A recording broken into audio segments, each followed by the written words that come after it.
Assalamualaikum warahmatullahi wabarakatuh. Halo Sobat Pak Yanu Official. Kali ini, saya akan update info lagi. Tapi sebelumnya jangan lupa untuk klik tombol subscribe dan loncengnya, agar sobat semua tidak ketinggalan dengan update info terbaru di channel ini.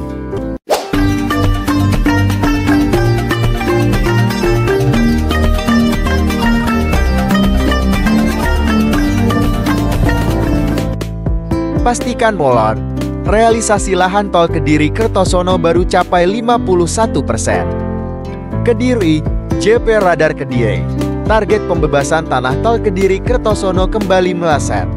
Jika semula pengadaan tanah ditargetkan mencapai 75% pada akhir Juni, panitia kembali memperpanjang deadline akhir Agustus. Sebab, hingga awal Juli ini capaiannya masih minim. Otomatis realisasi fisik mulai Juli ini tak bisa terlaksana. Untuk diketahui, sebelumnya realisasi fisik proyek tol Kediri Kertosono ditargetkan dimulai awal Juli. Syaratnya, pengadaan tanah pada akhir Juni bisa mencapai 75%. Namun, hingga awal Juli ini tanah terdampak di Kabupaten Nganjuk dan Kabupaten Kediri total baru mencapai 51%. Karena itu pula, rencana pembangunan fisik tol Juli ini juga urung dilaksanakan alias molor. Terkait hal tersebut, pejabat pembuat komitmen PPK proyek tol Kediri Kertosono Kartika Sari membenarkannya.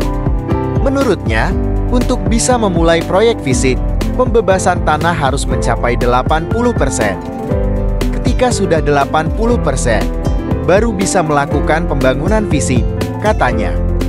Dengan progres tanah yang baru mencapai 51%, menurut Kartika pihaknya memutuskan untuk memperpanjang deadline pengadaan tanah. Yang semula harus selesai akhir Juni menjadi akhir Agustus nanti, setidaknya saat itu akhir Agustus, rate ditargetkan bisa tercapai 80%.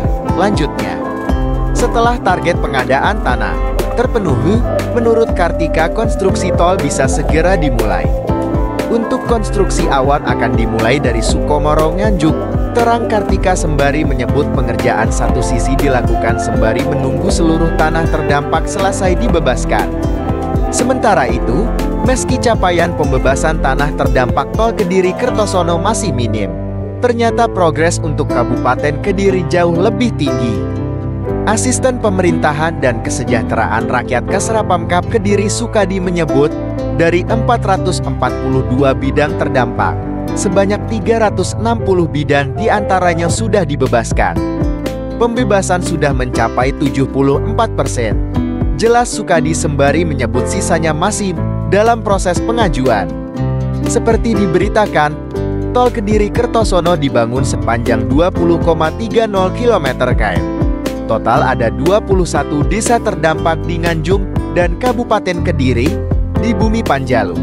Total ada 5 desa yang terletak di 2 kecamatan, yaitu 4 desa di Kecamatan Banyakan yang meliputi Desa Banyaka, Desa Ngabla, Desa Sendam, dan Desa Maron. Satu lainnya adalah Desa Bakalan, Grogol.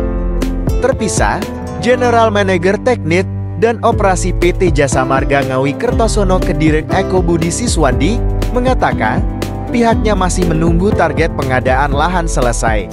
Kami belum melakukan lelang kontraktor. Masih menunggu pengadaan lahan mencapai 80%. Paper Eko sembari melihat catatan progres tanah miliknya yang awal Juli ini baru mencapai 46,77%.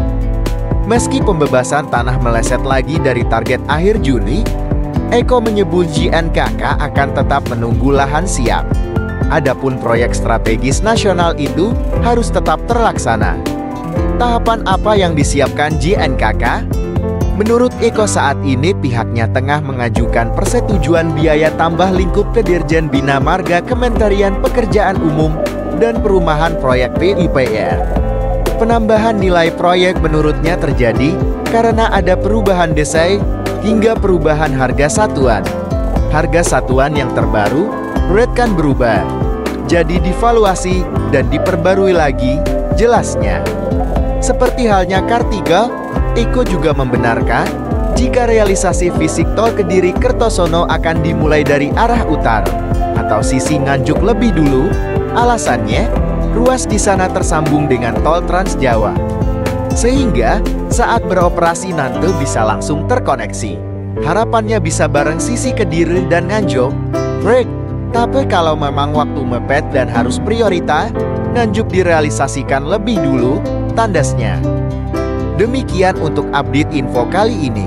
Semoga bisa bermanfaat dan terima kasih. Wassalamualaikum warahmatullahi wabarakatuh.